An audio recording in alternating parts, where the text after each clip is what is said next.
Bonjour à toutes et à tous, Ressources But GE2I, technologie des composants, on s'intéresse dans ce cycle de vidéos aux condensateurs. Alors ces condensateurs, vous pouvez le voir ici, il peut apparaître sous des formes très différentes. Alors pourquoi ces formes très différentes? Eh bien c'est ce que je vous propose de découvrir au travers de ce cycle de vidéos. Mais d'abord, qu'est-ce que c'est qu'un condensateur? Un condensateur, ce sont deux électrodes en influence totale de surface S séparés d'une distance E par un diélectrique, qui est donc un matériau isolant, dont la caractéristique physique principale est ce qu'on appelle la permittivité. Cette permittivité, elle s'exprime en fonction de la permittivité du vide, 8,85 10-12 farad par mètre, et de sa permittivité relative. La valeur de la capacité du condensateur s'exprime en fonction de ces différents paramètres. Et cette valeur, elle se calcule par donc la fraction suivante, epsilon 0 fois epsilon r fois S, la surface du condensateur, divisé par E, l'épaisseur qui sépare les deux électrodes. Bien, ça signifie que si vous voulez réaliser une forte capacité, vous allez avoir besoin d'avoir un S important, un epsilon r important et un E petit.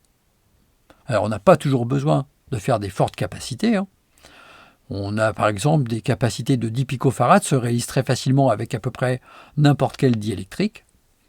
Et jusqu'à 10 nanofarads, la plupart des diélectriques conviennent dans des volumes raisonnables.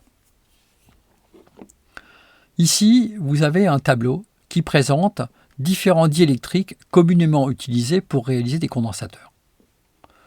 Alors l'air, c'est un diélectrique qu'on utilise en fait pour pouvoir réaliser des condensateurs réglables.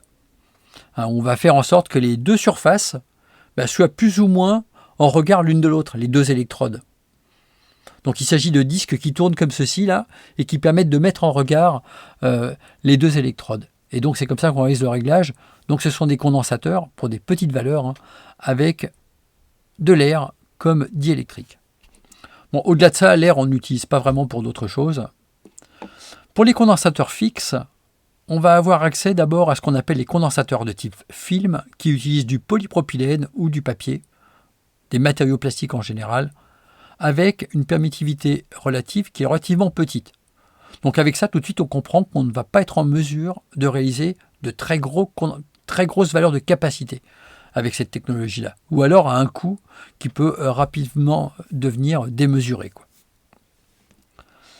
Pour réaliser des fortes capacités, on va plutôt taper sur des éléments, des condensateurs qui utilisent un diélectrique qui possède une permittivité relative plus élevée.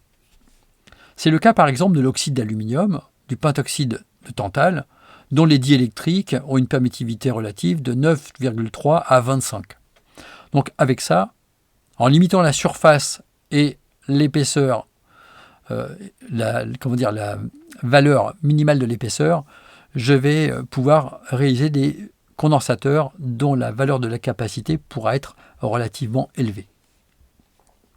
Enfin, pour d'autres applications, plutôt dans une optique de miniaturisation, parce que ce sont des matériaux coûteux, on va utiliser du zirconate de calcium, du tétaniate de barium ferroélectrique pour réaliser des condensateurs CMS. Vous savez, ceux qui se trouvent ici, là, qui peuvent être donc vraiment très petits. Là, on a des permittivités relatives qui sont beaucoup plus élevées, 75, voire 20 000. Bon, évidemment, tout ça, ça s'accompagne d'inconvénients. Et c'est donc ce que je vous proposerai de voir dans l'ensemble de ces vidéos. Un autre élément important, c'est ce qui correspond à la tension de claquage. Alors cette tension de claquage sont des volts par mètre. Pour l'air, 3,2 volts par mètre. Alors, sur les condensateurs que l'on va réaliser, l'épaisseur, je vous l'ai dit, elle est plutôt de l'ordre de grandeur du micromètre. L'épaisseur de séparation entre les deux électrodes. Donc c'est plutôt en micromètre qu'il faut voir ces valeurs-là. Et si on veut les voir en micromètre, il suffit de retirer le 10 puissance 6 qui apparaît ici. Par exemple, pour le polypropylène, on a 23 volts par micromètre de tension de claquage. Ce qui veut dire que si je mets en place une épaisseur de 1 micromètre de diélectrique entre mes deux électrodes, la tension maximale que je vais pouvoir appliquer à ce condensateur, ce sera 23 volts. Alors évidemment, ces valeurs, elles changent en fonction du type de diélectrique. Et on voit par exemple que le mica est un très fort isolant qui permet d'avoir justement des tensions de claquage relativement élevées. 100 volts par micromètre. Bien, le choix du type de diélectrique dépendra d'un certain nombre d'éléments que je ne vais pas pouvoir résumer ici et qui font donc l'objet de l'ensemble des vidéos. Différentes familles de condensateurs, et là je m'intéresse uniquement aux condensateurs fixes. Globalement, ces condensateurs fixes, ça va de 1 picofarad à 1000 farad. Avec des tenues en tension, c'est-à-dire la tension maximale que vous pouvez appliquer aux bornes du condensateur, qui va aller de 2,5 volts à 4000 volts. Ça ne veut pas dire qu'on ne peut pas trouver plus. Là, on voit ça d'une façon très générale. Évidemment, je ne peux pas trouver de condensateurs de condensateurs de 1000 farad qui vont pouvoir supporter 4000 volts. Globalement, ce qu'il faut bien voir, c'est que pour un choix de diélectrique fixé, la taille d'un condensateur, c'est proportionnel à sa valeur de capacité multipliée par sa tenue en tension. Donc 1000 farad, 4000 volts, ce serait quelque chose de gigantesque. Ces condensateurs, ils se découpent en deux classes qui sont constituées par des condensateurs de type non polarisé, parce que le diélectrique permet d'avoir à ces bornes des tensions alternatives. Et là, dans les capacités non polarisées, on a deux types de condensateurs. Alors quand je dis deux, c'est vraiment ce qui correspond aux condensateurs les plus vendus. Le mica, que je n'ai pas remis dans ce tableau-là, correspond aussi à une capacité non polarisée. Il y a également des capacités en verre pour des applications militaires qui n'apparaissent pas ici parce que ça correspond à des capacités vraiment vendues en très faible volume. Donc les céramiques, très utilisées pour tout ce qui est composants CMS, que vous avez pu voir donc sur la première diapositive, avec des valeurs qui vont du picofarad à la centaine de microfarad. Les tenues en tension, pour la partie CMS, c'est la dizaine de volts jusqu'à 250 volts. Les 4000 volts, là c'est plutôt pour des composants qui sont plus volumineux, qui sont destinés vraiment à des applications de très haute tension où le CMS n'est pas forcément nécessaire. Les condensateurs film sont des condensateurs papier, plastique, avec des valeurs de capacité de 100 picofarad à 1000 microfarad. C'est pareil, c'est pas exhaustif, c'est vraiment la grande plage de ce qu'on peut trouver dans le commerce. Avec des tenues en tension de 10 volts à 4000 volts. Évidemment, si vous voulez du 1000 microfarad, vous n'aurez pas du 4000 volts pour les mêmes raisons que ce que j'ai évoqué tout à l'heure. Ensuite, on va trouver des condensateurs de type polarisé. Vous pouvez remarquer qu'au niveau de la schématique, il existe deux symboles principalement. Un symbole européen représenté comme ceci, avec un petit plus dans les deux cas. Et ici le symbole US américain. Donc toujours avec ce petit plus qui permet de repérer quelle est l'électrode sur laquelle on peut appliquer donc la tension positive.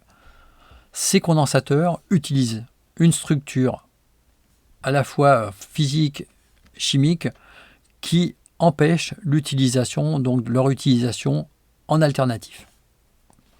Alors on peut réaliser des associations de deux condensateurs polarisés pour obtenir un condensateur non polarisé. C'est quelque chose que je ne vais pas présenter pour le moment. Et là-dedans, différents diélectriques utilisés, qu'on a déjà vu tout à l'heure dans le tableau. Électrolytique aluminium, souvenez-vous que la permittivité relative était de l'ordre de 9. Tantal, avec une permittivité relative de l'ordre de 25, donc on va pouvoir se permettre d'avoir des capacités plus petites qu'avec de l'électrolytique aluminium, dans un même volume. Les valeurs, 1 microfarad à 1 farad pour l'électrolytique aluminium, avec des tenues en tension qui peuvent aller jusqu'à 450 volts. Le tantal est plutôt réservé à des capacités plus petites. On va en gros jusqu'à 1000 microfarad, et encore avec des tenues en tension qui sont faibles. Depuis quelque temps, on a vu apparaître de nouveaux condensateurs, qui sont les condensateurs polymères, qui utilisent soit de l'électrolytique aluminium, soit du tantal, avec des électrodes en carbone, et dont les caractéristiques sont vraiment intéressantes. On verra ça dans les vidéos qui viennent. avec des valeurs donc de 1 microfarad à 1000 microfarads. Et enfin, on trouve ce qu'on appelle les supercondensateurs, avec des valeurs qui peuvent aller jusqu'à 1000 farads. La tenue en tension est faible.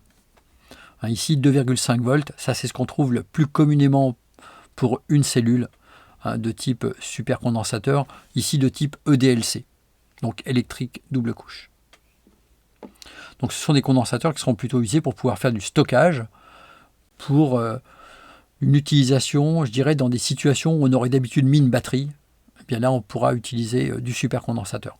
Ce sont également des condensateurs qu'on utilise dans les véhicules électriques aujourd'hui, ou dans les véhicules thermiques d'ailleurs, qui utilisent les principes de stop and go, où on redémarre régulièrement le véhicule au feu rouge par exemple, et le redémarrage, il va être permis par ces supercondensateurs de façon à soulager le vieillissement de la batterie.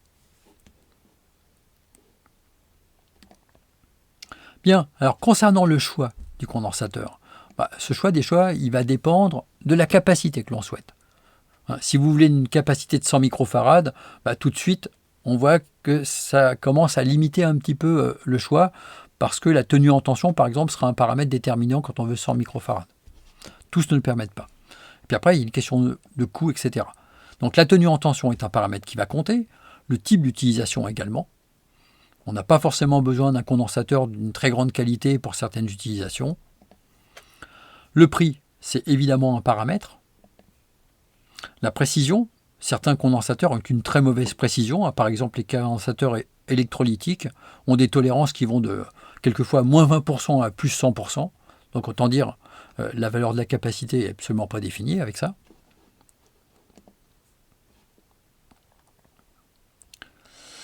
Bien ensuite, les pertes qui peuvent être présentes, pour des applications de puissance, on ne va pas utiliser non plus n'importe quel type de condensateur. La taille, effectivement, il y a des situations où on pourra se permettre un condensateur de moindre qualité, mais parce qu'il sera beaucoup plus petit, et ce sera qui sera l'enjeu dans ce choix.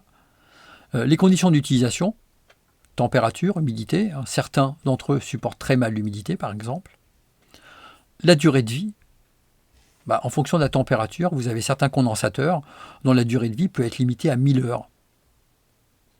La stabilité en température, vous réalisez par exemple un oscillateur, un filtre, qui peut fonctionner dans des conditions de température très variables. Pour autant, vous voulez que la fréquence ciblée soit toujours la même, vous avez intérêt d'avoir un condensateur qui soit stable en température. Le comportement réel, etc. Donc voilà, ce sont autant de paramètres qui vont être importants, pour lesquels on pourra réaliser un classement de l'importance et orienter le choix vers une technologie donnée.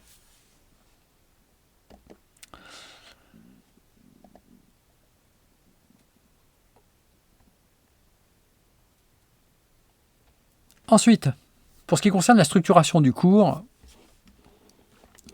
on va d'abord commencer par une vidéo avec un petit peu de physique et l'ensemble des équations principales des condensateurs, de ce qui correspond vraiment à une capacité de type parfaite, celle vraiment de la physique. Et puis ensuite, on va s'intéresser ici à ce qu'est un condensateur en vrai. En vrai, un condensateur, c'est pas tout le temps un condensateur. On verra même que ça peut devenir une inductance, ça peut même devenir une résistance en fonction de la fréquence à laquelle on va l'utiliser. Globalement, on verra que ce condensateur, c'est finalement un condensateur, une capacité en série avec une inductance parasite et en série avec une résistance parasite.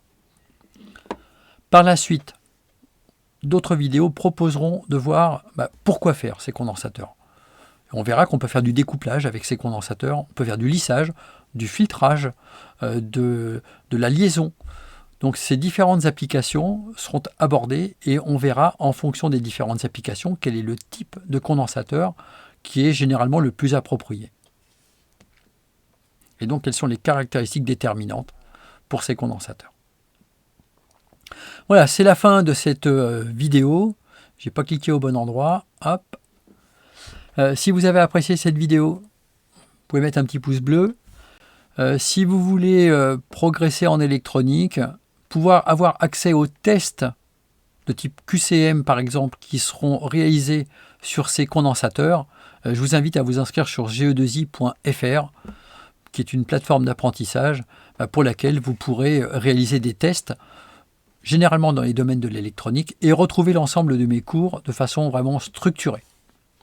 Voilà, merci d'avoir suivi cette vidéo et à bientôt pour d'autres vidéos.